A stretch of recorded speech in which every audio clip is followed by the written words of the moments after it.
Tree Gelbman, or Tree to her friends, wakes up on her birthday in her classmate Carter's dorm room. Tree asks Carter not to tell anyone that she slept there.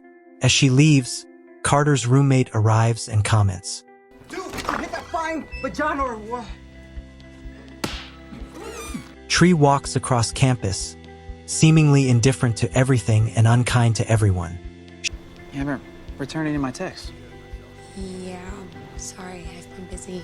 She goes to her room, where her roommate Lori gives her a cupcake for her birthday, but she throws it away. I made that from scratch. Tree goes to class, and during a meeting with her friends, Carter passes by and accidentally spills food on one of the girls. Carter was just trying to return something Tree left behind, but she looks at him badly. Tree goes to the hospital and gets a call from her father, but she doesn't answer. She goes there just to have sex with her professor. The professor, by the way, is married. That night, as Tree heads to a party, she receives a voicemail from her father, who is angry because she stood him up. We see someone stalking her. She goes through a tunnel where a music box is playing, thinking it's just a joke. Okay, you guys are hilarious. But a person wearing a baby mask appears. Tree threatens to call the police and leaves. The music starts playing again, and the masked person reappears to kill her. Tree runs away and falls. The person in the baby mask kills her. And so it begins. Welcome to Random Recaps. In this video, I am going to recap the movie. Tree wakes up again in Carter's room. She remembers Carter's name and some things that happened, and Carter responds. It's like you've been here before. Carter's friend comes in again to say the same thing, and Tree leaves. Tree walks across campus again, and the same things happen again. The same guy shows up, and Tree asks him the date. Monday the 18th. It's the same day she lived yesterday. She goes to her room, and the same things happen. Lori gives her the birthday cupcake, but this time Tree doesn't throw it away. She just leaves it there. When she's with her friends, she remembers what was going to happen with Carter, but still can't avoid it. This time, instead of looking bad at Carter, she asks for her bracelet back. My bracelet. And when she goes to see the professor, instead of kissing him, she was going to ask for help, but the professor kisses her. Tree remembers that the professor's wife was coming.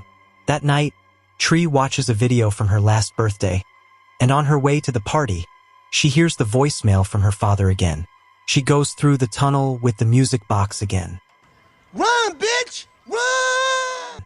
Tree looks at the box and says, "I'm not crazy, I'm not going there." She reaches a campus house, but everything is locked. When she turns around, she sees the guy she thought was the killer and punches him. But it was just a regular guy, and it was a surprise party for Tree. At the party, the guy she punched sends Tree upstairs. And in the room, the guy in the baby mask appears again.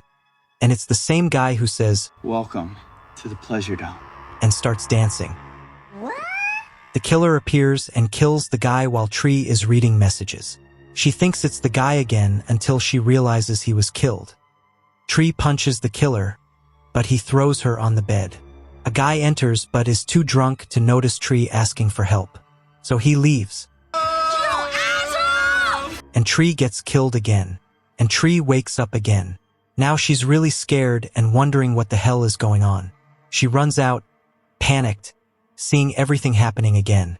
She gets to her room, and Lori asks her what's wrong. And Tree says she feels like she's going crazy. She tells Lori that she's lived the day twice already. She tells Lori she knows about the cupcake and the party, so she'll believe her and says someone is going to kill her. But Lori doesn't believe a word. Nobody is trying to kill you. Yes, they are. Tree, Lori. look at me. That night, Tree covers her windows with wood and blocks the door. Someone knocks on the door. It's her friend asking when she's going to the party. I don't know. Tree finds a birthday card that says, and the TV turns off. She senses someone is there and grabs a hammer. She checks the closet but finds no one. She hears something in the bathroom and checks, and a scream is heard. But it's just the TV that turned on, and the killer appears behind her. Tree dodges and hits him with the hammer, but she still gets killed and wakes up screaming. Tree is going crazy and desperate. Carter, being a good friend, brings her things she left in his room, and she asks for his help. Tree tells Carter what happened, and he tries to help her figure out what's going on. He asks for a list of people who know it's her birthday, and Tree says, Well, thanks to my sorority, pretty much the entire school knows it's my birthday. Tree thinks Carter took advantage of her in his room, but Carter says nothing happened because she was too drunk, and Tree tells him who could be suspects. Okay, so Danielle, Gregory, his wife, creepy Tim, the Uber driver that I spit on last week. Carter suggests that since she has basically unlimited lives, she uses them to find out who the killer is, and Tree starts writing her list of suspects. She goes and sees the guy from before who was about to masturbate to gay porn, and then she gets killed. Tree cuts her hair and dyes it pink, and watches another suspect, and the killer kills her again. She fights with one of her friends and dies again, and since she doesn't care about life anymore, she walks naked across campus. You disgust me. Go on. She punches a girl, and the killer kills her again. Again? Seriously? She wakes up and says, Your plan totally sucks. Tree looks pale and faints. They take her to the hospital, and she thinks the killer is coming. But it's just Carter. The power goes out, and when it comes back on, the unfaithful professor appears. He tells her that according to her x-rays, she has severe trauma and, according to the tests, should be dead. Tree tries to leave, but he won't let her, and she asks for something to drink. The guy goes for the drink, and she escapes. She goes into the professor's office looking for keys and finds a baby mask, thinking he's the killer. But he's not because the killer comes and kills him.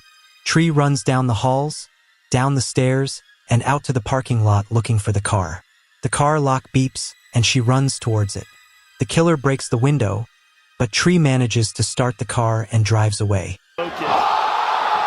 She is relieved to be alive finally. I did it! I did it! Woo! But unlucky for her, she gets stopped by the police. The cop asks if she's drunk or high, and Tree pretends to be so she'll be put in jail and can't be killed. I'm drunk, and I'm high. You know, pills, weed, you name it, man, I'm on it. But when she's arrested, the killer comes and kills the cop. The killer gets out of the car, and she yells at him. Show your face, you pussy! The killer goes back to the car, lights a match, and with the gasoline, makes the car explode. Oh, fuck. Tree wakes up again and takes a bunch of pills because she's really going crazy. And this time, she responds to the guy at the door. If that's the way that you refer to girls, you and your hand are going to have a very lasting relationship. Carter follows Tree to find out what's going on with her, and Tree tells him what he said last time didn't help. Tree tells him what's happening to her and proves she knows everything that's going to happen. They go to eat, and her dad calls, but she still doesn't answer. It's your dad. You wanna get that? Tree tells Carter that her mom died, and they shared the same birthday, and how much she misses her. Tree realizes she's not a very good person and thinks it's karma or something causing this. Tree thinks she won't last long because every time she revives, she gets weaker. On TV, they show a news story about John Toombs, a serial killer held in the campus hospital. Concluding that Toombs is her killer, she goes to the hospital and warns the receptionist, He's going to escape, call the police! grabs an axe and goes after the guy. But the killer is already there and shoots her. And kills the poor lady. He takes off the mask. And Carter, being a real hero, comes to save her. Tree grabs the gun and tries to shoot, but it's out of bullets. The killer kills Carter. Why?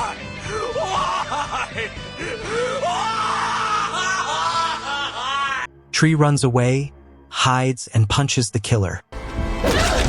But since Carter died, she wants to reset the day so he doesn't die.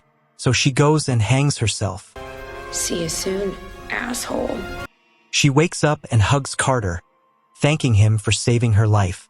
This time she seems happy, and when the guy knocks on the door, she says, Naughty boy! Bomb vagina out! She walks across campus cheerfully and helps everyone this time. even helps the gay boy come out of the closet. Now you go out there and get yourself a fine piece of man-ass. She goes to her room and apologizes to Lori for being such a bad roommate.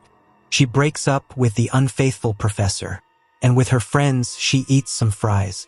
She grabs the chocolate and throws it at her friend, goes to Carter, kisses him, and invites him to celebrate her birthday. Do you want to take me out for my birthday? After that, we see Tree finally visiting her father.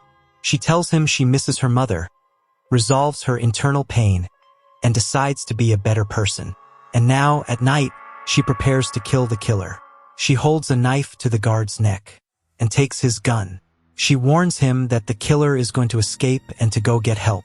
She goes to the killer and tries to shoot, but the gun has the safety on. The killer grabs her and takes the knife. Tree tries to defend herself, but the killer throws her. The alarm clock goes off and the power goes out.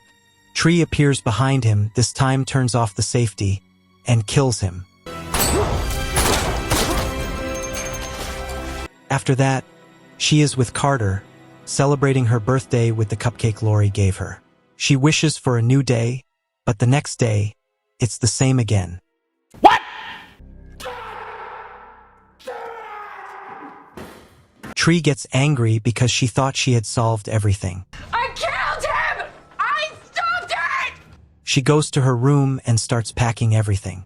Wanting to get as far away as possible, Lori gives her the birthday cupcake, and she realizes that when she ate it last night, she died in her sleep, and that her friend poisoned the cupcake, and that she was always the killer who just used the other guy as a scapegoat. Tree, is this a joke? Lori plays dumb, but Tree tells her she'll give the cupcake to the police. Lori grabs Tree and throws her. Lori gets angry because Tree was sleeping with the professor instead of her. You've been killing me over some stupid guy? Bruh. Basically, she's a crazy bitch. They start fighting. Her friend knocks on the door, and Lori covers her mouth. Tree grabs the cupcake and shoves it into Lori's mouth, then throws her out the window. We see on the news that they now know what Lori did. Tree's dad calls to check if she's okay. Dad, I'm fine. I promise. And Carter gives Tree her bracelet back. He mentions that what happened to her is similar to the movie Groundhog Day. But Tree hasn't seen that movie. Are you kidding me? The next day, Tree wakes up again, and Carter plays a prank on her, making her believe she's reliving the same day. But no, this time she did it. I'm gonna kill you! What is wrong with you? They kiss, and that's how the movie ends.